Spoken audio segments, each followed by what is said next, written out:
Hey guys, thanks for checking out this video today. We are going to be assembling this Arclab ice fishing shuttle available through Radioworld.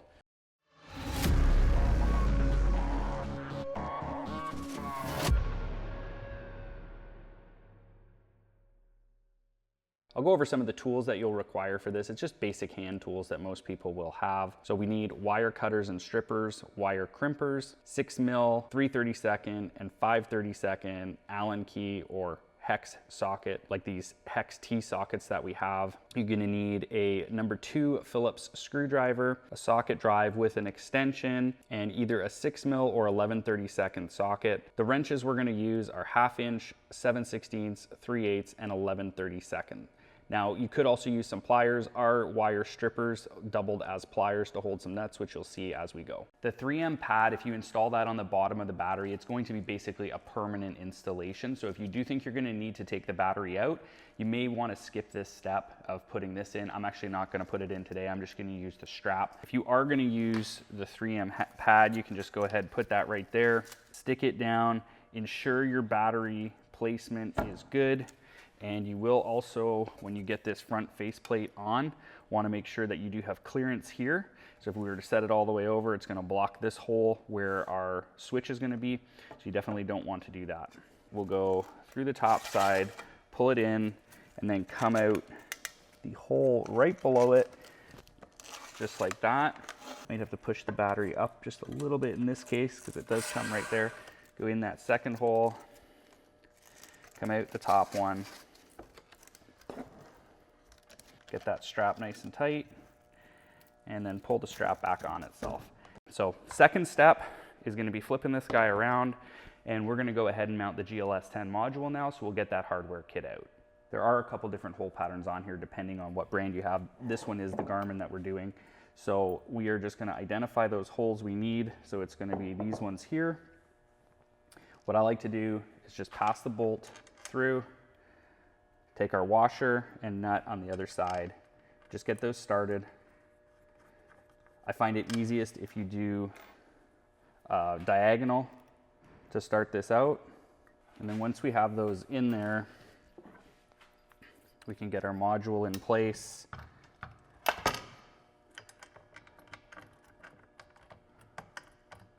Just by feeding those down. You can do them all at the same time. I found this just seems to be a little bit easier. You might just have to lift up on that module a little bit to get the head of the screw in there. Once you get one in, it goes pretty easy. And on this one, I'll show you what I mean about just getting it in that slot. Obviously in here, the whole head will pass through, so we just want to tighten it down while it's going into that slot right there. You can set the cradle assembly aside now. That's done for now. We're going to move on to the bridge and installing the EchoMap bail mount on here. So we're going to use the larger size hardware in that same hardware kit. The bolts are going to be 5/32 Allen head, and then the nuts are 7/16 wrench. What you're going to want to do in this case actually is go from the bottom up, and the reason for that is just for clearance on the battery. Okay, so I'm going to go ahead and get those all started. Next step is going to be to install our charge port. This is actually going to go right here on this hole here with the 4 small ones around it to hold it in place with some nuts and bolts. You're going to have an 11/32 nylock nut on the back, and then it's a number 2 Phillips in this case. So now that that charge port is installed, the bridge is basically ready to go to mount on the shuttle, so we'll do that right now. When you're getting this in place, you just want to make sure that that charge cable is going to be out of the way.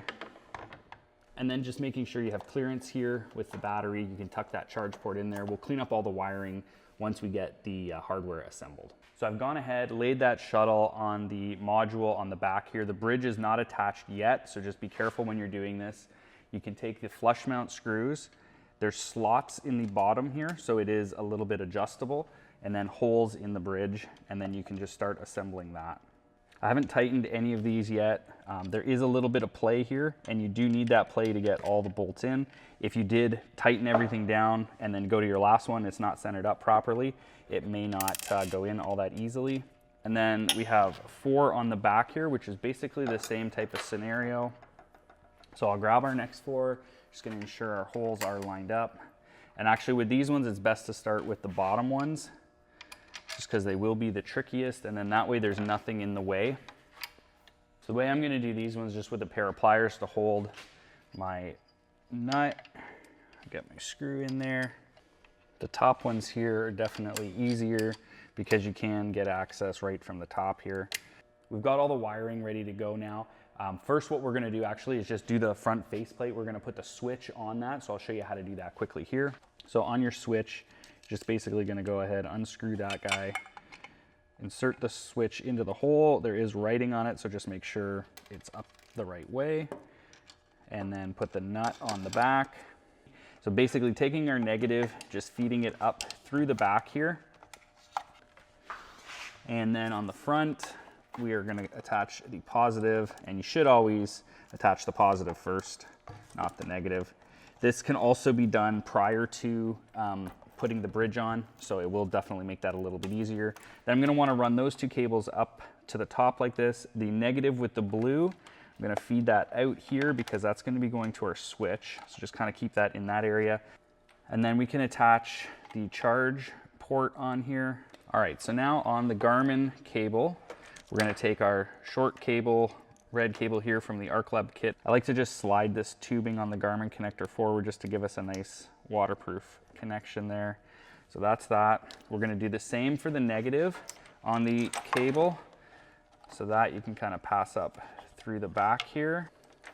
So I'm gonna go ahead and just feed the rest of the Garmin power wire through here.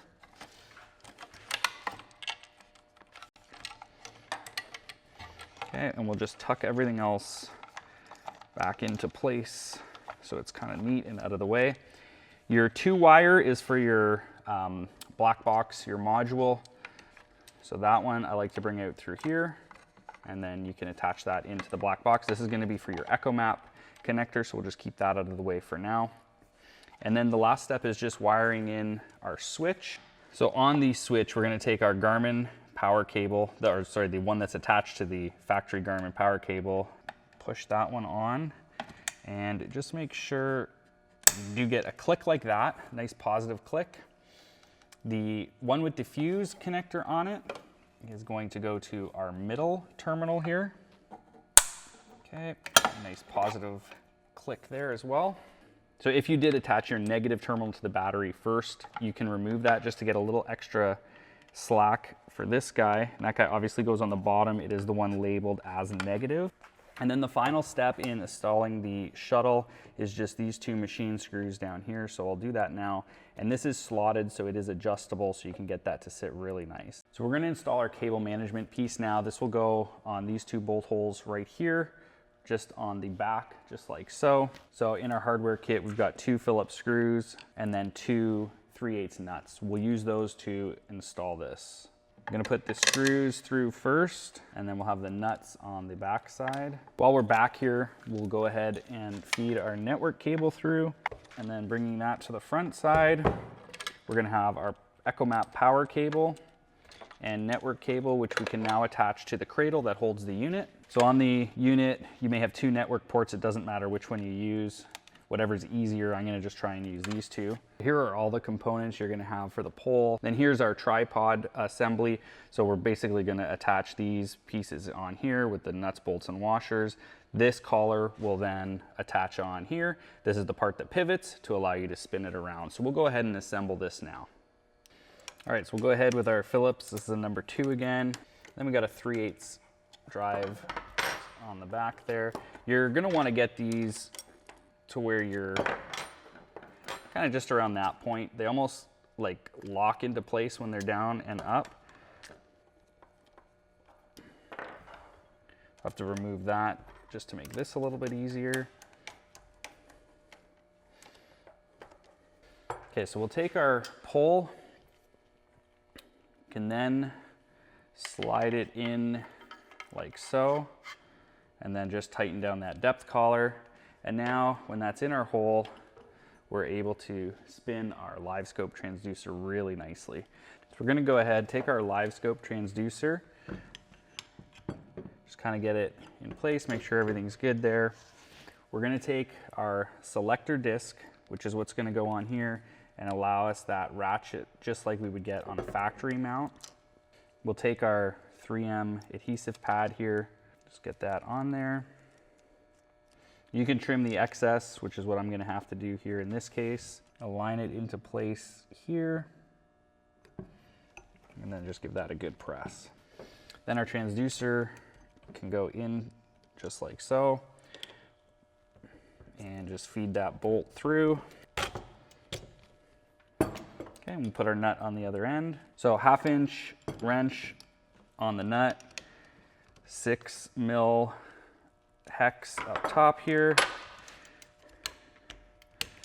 Probably go a little bit more just so that tightens down. Doesn't move once it's tight. So you can kind of play with that till you're happy with how that is. That's completely up to you. So we can take our cable management and then just go ahead, clip those on wherever you see fit. So that's the Arclab pole with the LVS34 transducer assembled on it there. So last step, now that we've got the pole and shuttle all assembled, is attaching our transducer to the cable management on the back here. So I just fed the transducer cable down and through.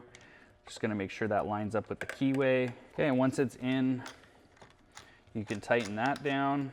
Then you can just go ahead and wrap your transducer cable around. You can take my pole management clips. They'll clip right up here. Whoops, wrong way.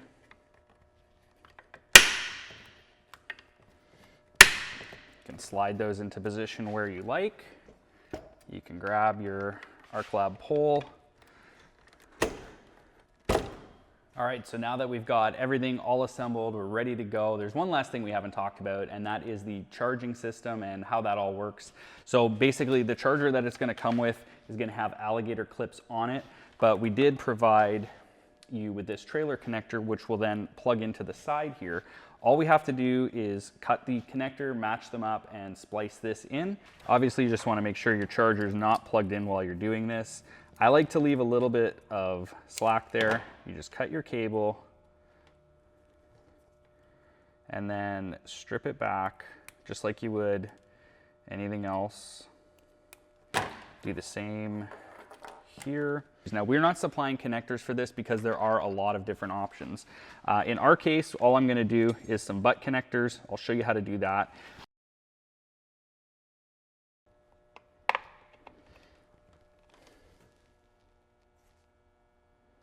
So it's all set, ready to go. This is an awesome kit. If you guys are looking for a top of the line kit for your EchoMap unit, or you're looking to purchase an EchoMap unit in Livescope for ice fishing, check them out, radioworld.ca, where we have these available. Also check the links in the description box below, and it'll take you right to those pages.